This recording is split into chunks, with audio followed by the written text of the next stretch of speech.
ću vam pokazati kako skinuti VH. Uđemo prvo na internet.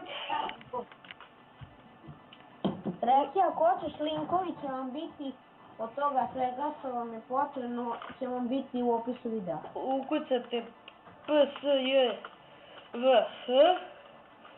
uđete tu, uđete u ovo, počne strana. Ovako treba da vam izbaci kad budete kucali, link ću vam dati u deskripciji.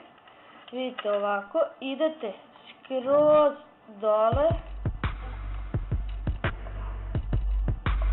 ovu muziku isključite i idete, joj nešto izbacilo, idete ovdje i pritisnete download i tu pritisnete OK i kad vam ovdje očita uđete i ovdje, znači sad će da vam izbaci ovako, znači ovo vam više ne treba, nije vam potrebno, to isključite, znači ovako, ovdje i pritisnite ovo, nemojte ono drugo nego ovdje i sada idete ovdje, ovo OpenGL, to trebate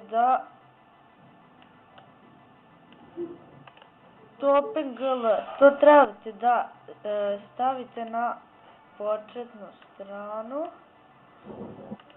znači to prebacite na početnu stranicu, znači OpenGL prebacite ovdje i znači uđete u My Computer, idete da vam je CS ovdje, znači nije mi ovdje, izvinjavam se, ovdje, idete ovdje, ubacite to što sam vam prebacio, ali ja to već, mislim, nemam, ali neću da imam, to stavite ovdje, tako tu, i onda ođete u CS, ako vam ne radi, i trebalo bi da vam radi, ako vam ne radi, javite mi se dole i ja ću vam objasniti još jednom.